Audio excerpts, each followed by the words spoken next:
Good morning friends and students, this is Diljit Singh available with a new video. और इस video में बात करने जा रहा हूँ prepositions that is used for IELTS writing task 1 means academic होगा, तो यानी कि ये ग्राफ के लिए आपके। ग्राफ के लिए हम कौन सी प्रपोजिशन का यूज कर सकते हैं, ये डिटेल वीडियो होगी।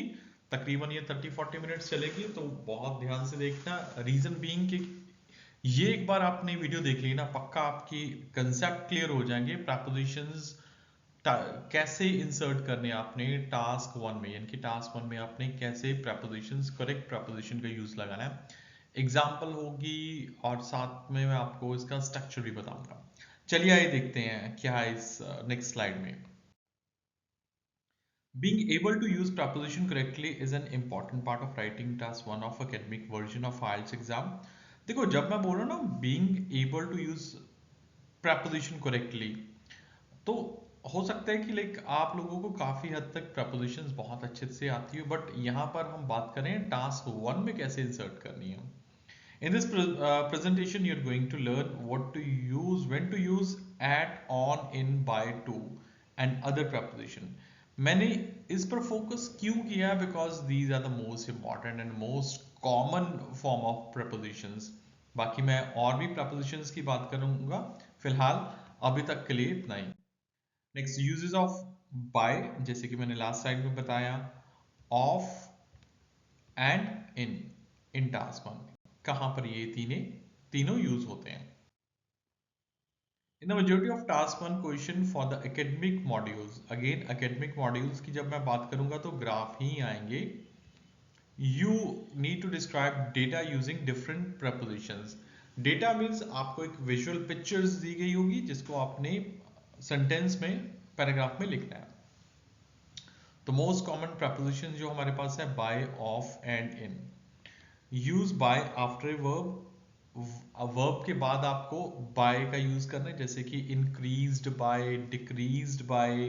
ठीक है, जैसे कि the ratio increased by, the sale decreased by यानी कि वर्ब के फॉर्म के बाद जो है वो आपका बाय यूज होगा। फिलहाल मैं आपको ये जस्ट ओवरव्यू दे रहा हूँ, नेक्स्ट स्लाइड्स में मैं बताऊंगा एग्जांपल्स देके बाय वर्ब के फॉर्म के बाद कैसे आएगा, और बाकी सारी चीजें यानी कि ऑफ या इन कैसे आएगा। Use of after a noun and before the amount. Before the amount से पहले ऑफ लगेगा और नाउन के बाद ऑफ लगेगा। Same way, use in after a noun and before a topic, topic से पहले, टॉपिक कुछ भी हो सकता है, पॉवर्टी जैसे कि, है ना, या फिर नाउन के बाद इन कैसे यूज होगा।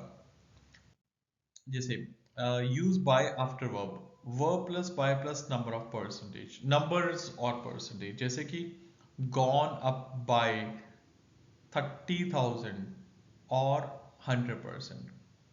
या तो मैं परसेंटेज का यूज कर रहा हूं या फिर नंबर का। Gone up, gone is a form of verb, gone up by, gone up actually ये जो है फ्रेज हो गया, मींस ऊपर चढ़ना या ऊपर इंक्रीज होना।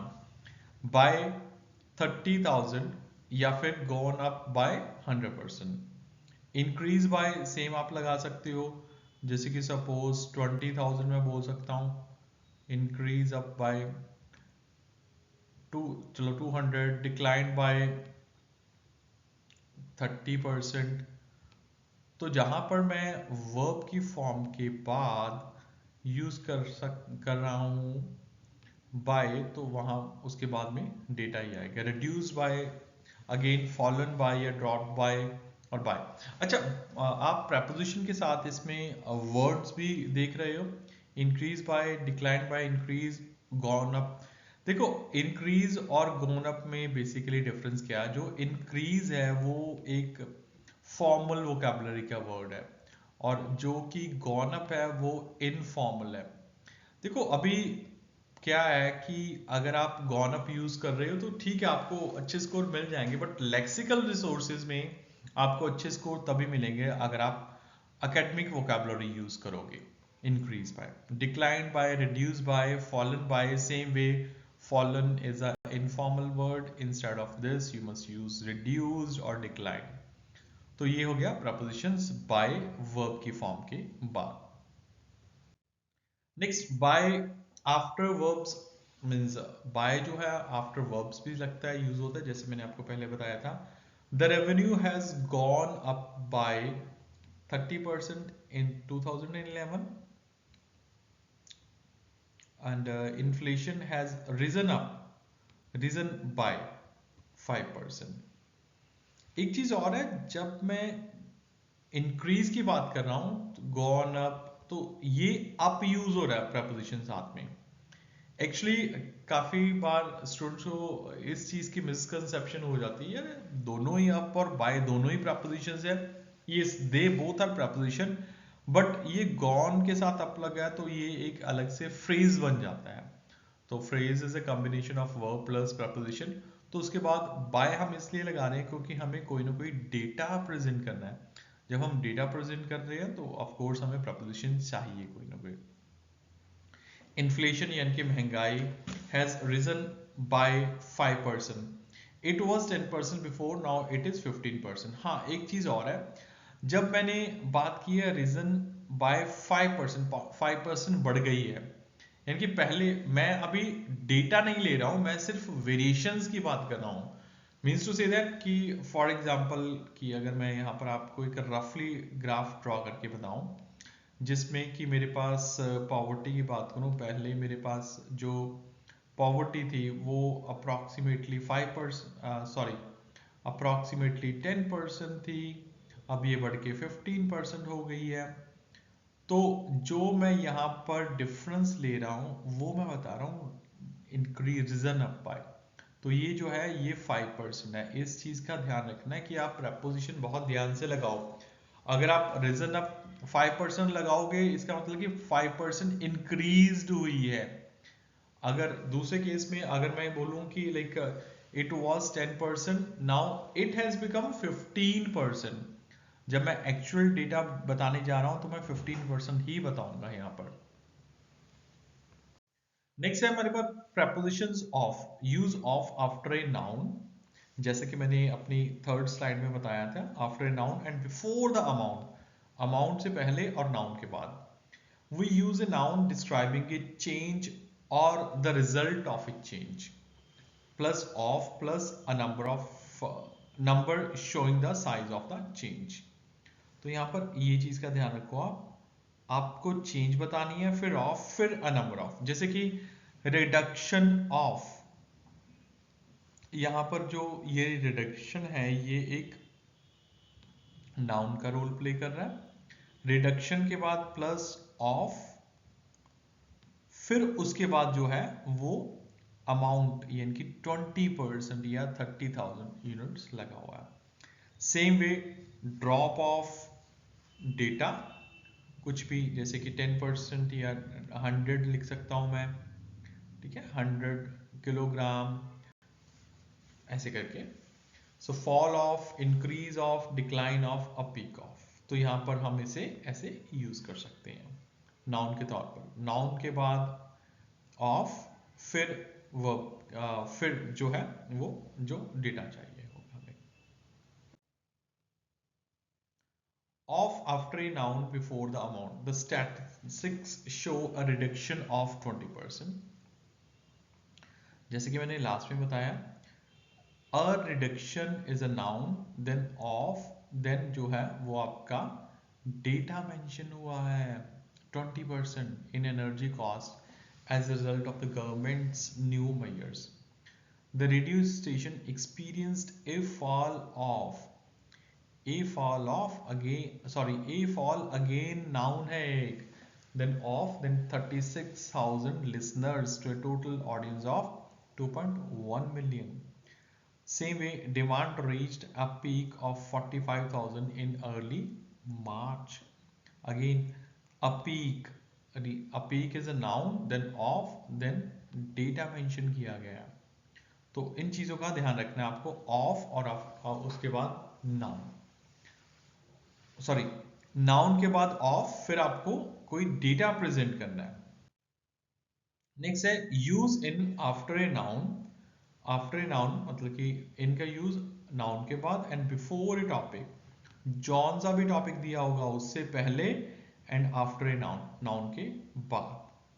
एग्जाम्पल देखते हैं. We use a noun describing a specific trend और चेंज बतानी है, प्लस इन, देन जो है आपको टॉपिक बताना है कि टॉपिक कौन सा है. जैसे कि drop in the level of poverty, drop in the level of, the level जो है वो नाउन हो गया, ऑफ जो है preposition है, and then poverty. What is poverty? Poverty क्या है? Poverty is a topic. Same way reduction in the number of, the number जो है नाउन है, ऑफ preposition है, नंबर ऑफ क्राइम केसेस, कुछ भी आप लिख सकते हो, क्राइम केसेस लिख दो, या मतलब कि कुछ भी, मीन्स टॉपिक आएगा कहने का मतलब. This is my only purpose is just to make you understand कि हम हमारे पास जो टॉपिक वही आएगा. School, increase in, decline in, improvement in. Then after, in, after a noun and before a topic. Examples are, there was a dramatic drop in the level of spending on the elderly citizen. There was a dramatic drop जो है वो noun हो गया in the end of the spending. Then after, like how was the chart shows decline in the, a decline, again it's a noun. Then in the bird population, the rise in the people using other types of transportation continued during next 3 years. There have been some significant improvements in healthcare. तो significant improvement जो है वो एक noun है, फिर उसके बाद इन लाएगा, फिर टॉपिक जो भी है आपका. We have seen massive changes in people's lifestyle. Changes जो है वो नाउन हो गया. हाँ, नाउन के बारे में, नाउन हमेशा सिंगुलर या प्लूरल होते हैं, यानी कि सिंगुलर या उनके पीछे एस या एस लगता है. फिर इन, फिर देन द टॉपिक जो भी है. तो ऐसे करके आप ऐसे जो है वो एक्सप्लेन, डिस्क्राइब कर सकते हैं डेटा का. नेक्स्ट जो कॉमन फॉर्म ऑफ प्रपोजिशंस हमारे पास है वो है to, by, with and at. इनका यूज अब कहाँ पर होता है ये हम देखते हैं. To, by, with and at in task 1 में कैसे ये चीजें यूज होती हैं. नेक्स्ट मैं जब बात कर रहा हूँ प्रपोजिशन टू की, when describing what happened to the number, यानी कि नंबर के साथ क्या छेड़छाड़ हुई, नंबर के साथ क्या दिक्कत हुई. इन 2008 यानी कि टाइम पीरियड जो है वो स्टार्टिंग में आ गया. The rate of unemployment rose to 10%. जो अनएम्प्लॉयमेंट रेट है वो 10% जो है वो रोज हुई, बढ़ी. तो अगेन टाइम पीरियड पहले लगा दिया, डेटा मैंने लास्ट में लगा दिया. कंपनी प्रॉफिट फेल टू 30,000 इन 2016. अभी कंपनी का प्रॉफिट कितना कम हुआ, फेल होकर कितना हो गया, 30,000 तक. डेटा बताया मैंने यहाँ पर, और बाद में टाइम पीरियड बताया. देखो जहां पर भी मैं टाइम पीरियड बता रहा हूं तो वहां पर जो प्रपोजिशन यूज हो रही है वो है इन. ये चीज का खास तौर पे ध्यान रखना. जब आप डेटा बता रहे हो टू या एट लगा रहे हो, जब आप टाइम पीरियड बता रहे हो तो आप इन का यूज कर रहे हो. बाय, बाय की तरफ देखते हैं तो हम use by when describing the amount of changes. अच्छा, पिछली लास्ट में हमने टू किया जब हमने बात की कि डेटा क्या था. अभी बाय हम तब यूज करते हैं जब हम अमाउंट ऑफ चेंज, यानी कि उसमें क्या फर्क क्या पड़ा, फर्क क्या आया, उसके बारे में बात करते हैं. Consider the following example. Company profit इन 2000 30,000 था. अभी कंपनी प्रॉफिट इन 2016 ये 36,000 हो गया. तो अभी इसमें चेंज आया 6,000 का. तो हम बात करेंगे, now compare the sentences. Company profit rose to 36,000 in 2016.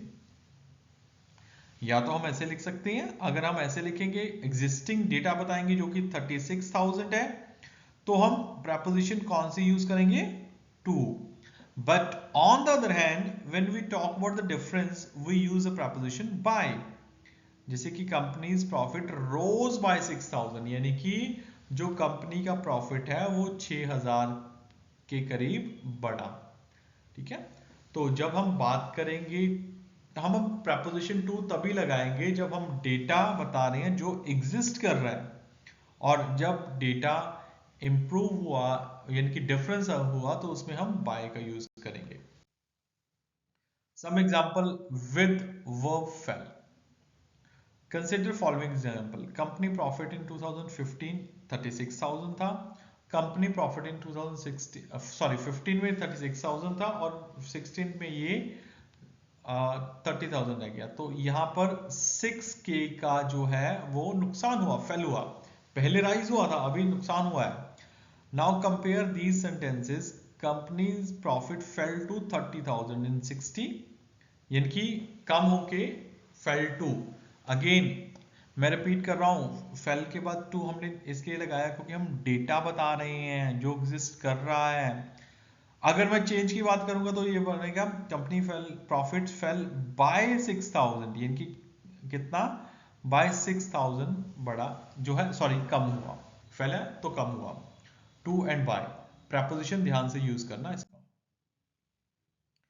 Mr. X won the election with 62% of the vote. अभी with का यूज कर रहे हैं हम। Use with to give the idea of having the number, कि क्या नंबर क्या है या था जो इलेक्शन में 62% ऑफ वोट मिले। या फिर Amritsar was India's second city in term of the number of cyclists with 8,108 in 2001। हम विद के साथ डेटा तब लगाएंगे जब हम नंबर बताते हैं। मैं रिपीट करता हूं, mister x won the election with 60% of the vote, यानी कि 62% वोट से वो जीता। दूसरी तरफ अमृतसर में जो terms of number of cyclist थे वो थे विद 8,108, यानी कि 8,108 इन 2001। नेक्स्ट एट का हम यूज कब करेंगे, एट का हम यूज तब करेंगे जब हम एंड में डेटा बता रहे हैं। जैसे कि unemployment reach its highest level in 2008, यानी कि 2008 में हाईएस्ट लेवल तक पहुंच गई थी। कितनी पहुंची थी, 10%। तो यहाँ पर मैंने डेटा मेंशन किया, डेटा मेंशन करने से पहले क्या किया, मैंने प्रपोजिशन लगाई जो कि है at. Same way the northeast of England had the highest unemployment rate in 2003। Again मैंने लास्ट में, सेकेंड लास्ट में मैंने जो है ईयर मेंशन किया, टाइम पीरियड मेंशन किया, और जब मैं डेटा बताने जा रहा था तो मैंने प्रपोजिशन एट का यूज किया, एट का यूज कर रहा हूं। So see the difference, in is used for the time period, at is use for the data. Data कोई भी हो, चेंजेस हो, कुछ भी हो, तो एट ही आपको यूज करना है।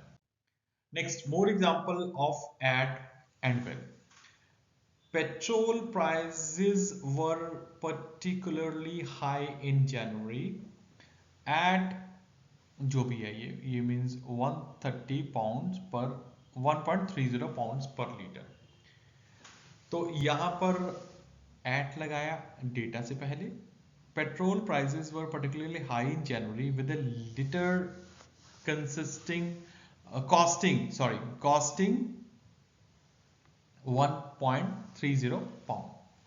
तो नेक्स्ट है, जब मैं अगेन रिपीट कर रहा हूं, जब मैं एट लगा रहा हूं उसके बाद मैं डायरेक्टली डेटा मेंशन कर रहा हूं। The figure for resources peaked in 91 at 20%। जैसा कि आप पहले भी स्लाइड में पढ़ चुके हो कि डेटा से पहले मैं एट लगा रहा हूं क्योंकि उससे पहले जो है टाइम पीरियड लगा हुआ। Bristol was the UK's second city in term of number of cyclists with 8,108 in 2001। अभी टाइम पीरियड बाद में लगा, टाइम पीरियड से पहले मैं इन लगा रहा हूं और डेटा से पहले मैं विद लगा रहा हूं। It is uncommon for families to own 3 or more cars with only 2% of the with only 2% of household falling into this category। यहां पर मैं एट ओनली नहीं लगाऊंगा, यहां पर मैं विद ओनली लगाऊंगा। देखो एग्जाम्पल में आपको क्यों बता रहा हूं, एग्जाम्पल में आपको क्यों पढ़ा रहा हूं, so that you can have idea कि हम विद और एट कहां पर लगा सकें। वैसे आप पॉज या रिवर्स करके पुरानी स्लाइड भी देख सकते हैं विद और एट के लिए। The north east of England had the highest employment rate at 10.1%। ठीक है, मतलब कि 10.1% तक उसकी जो है वो अनएम्प्लॉयमेंट रेट गई थी। Next, more example, at, on, to, at, in, on, to, for, and by. Say, the amount of time spent by people in UK on three different types of phone calls. So the amount is a noun. Calls made via local fixed lines were the most popular type in term of overall uses. Most popular type in term of, in जो है यहाँ पर preposition है और ये noun है. The figures for all three types of phone call increased. All three types, ये जो है ये noun है, उसके बाद हमारे पास preposition of का use हुआ. The amount of time spent on local call using landline had reached a peak at. यहाँ पर जो a peak है वो हमारे पास noun है और at हमारे पास जो है preposition use हुई है क्योंकि हम data लगाने बाद में. The rise in the other two types of phone call continued. The rise ये एक noun है, उसके बाद हम preposition in का use कर रहे हैं. Lastly, the figure for mobile. The figure means understood है, ये क्या है? ये एक noun है. For mobiles rose to around 45 billion minutes. Preposition for describing a timeline. अभी timeline होती क्या है देखते हैं ये. तो टाइमलाइन जब आपको डिफरेंट टाइम पीरियड मेंशन किया हो, जैसे कि 2017, 2018, 2019, यानी कि पूरे टाइम पीरियड में very often there is a timeline in task one charts, यानी कि ये आपको ज्यादातर जो मिलेगी वो आपको लाइन ग्राफ में मिलेगी. नो डाउट बार ग्राफ और लाइन ग्राफ दोनों में होती है. Let me draw it for you. तो जैसे कि यहाँ पर मैं लाइक लाइन ग्राफ की अगर बात करूँ, ये रहा मेरे पास लाइन ग्राफ, और मैं अगर बार ग्राफ की बात करूं तो बार ग्राफ में मेरे पास ये एक बार, ये दूसरा बार. अभी मैं समझाना क्या चाहता हूं, ये देखिए.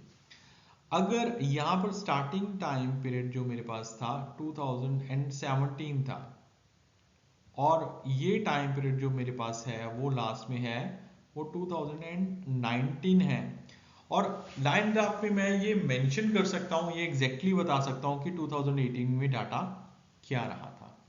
बट अगर मैं बात करूं इस बार ग्राफ की, 17 में डाटा जो था मेरे पास वो तो है ही है, 19 में जो डेटा मेरे पास था वो भी है ही है, बट जो 18 का डेटा है मेरे को ये नहीं पता कम था या ज्यादा था.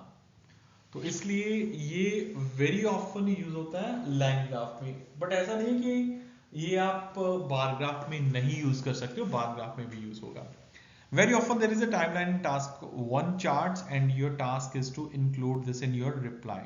Here are few ways to describe timeline in task one using different preposition. तो देखते हैं preposition कौन कौन सी है. From और to, जब आप range of time लगा रहे हो, और इस चीज का ध्यान रखिए ये कॉम्बिनेशन हमेशा ठीक फिट बैठना चाहिए. The sale increased from 2000 to 4000. सिर्फ आप इन लगाओगे जब आपको एक टाइम पीरियड दिया गया है. In the first half of the year, in the next 3 years, यहां पर आपको सिर्फ एक ही टाइम पीरियड मेंशन है, कोई दूसरा नहीं है. यहां पर आपको दो टाइम पीरियड मेंशन है, so that's why you have used to prepositions. By आप अगेन लगा रहे हो जब आपको एक टाइम पीरियड मेंशन है, जैसे कि बाय 1998, बाय द ईयर 2000, तो आपको एक टाइम पीरियड मेंशन है, means coming to 2000. In the year 2000 means during 2000. Within मतलब कि within the time span of the 10 years. जैसे कि मैं एक साल से लेके 10 साल की बात करता हूं, तो with in the time span period, तो ये पहले साल में भी हो सकता है, ये दूसरे साल में भी हो सकता है, ये तीसरे साल में भी हो सकता है, या ये 9वें साल में भी हो सकता है, यानी कि with in that amount of time period. For का यूज करता हूं मैं फॉर द फर्स्ट क्वार्टर, यानी कि फर्स्ट क्वार्टर को देखो क्या है कि ईयर को जो मैं है 3 भाग में मैं डिवाइड कर सकता हूं. ठीक है, क्वार्टर मींस 4, क्वार्टर मींस 4. तो जैसे जैन टू जो हमारे पास फर्स्ट से 4 मंथ का ईयर है, तो इसको मैं फर्स्ट क्वार्टर बोल दूंगा. फिर फिफ्थ से जो मेरे पास है वो 9th मंथ का पीरियड है तो मैं इसे सेकंड क्वार्टर बोल दूंगा। फिर सॉरी 8, 5 से 8, फिर 9 से 12 मंथ का पीरियड है जिसको मैं थर्ड क्वार्टर जो बोल दूंगा।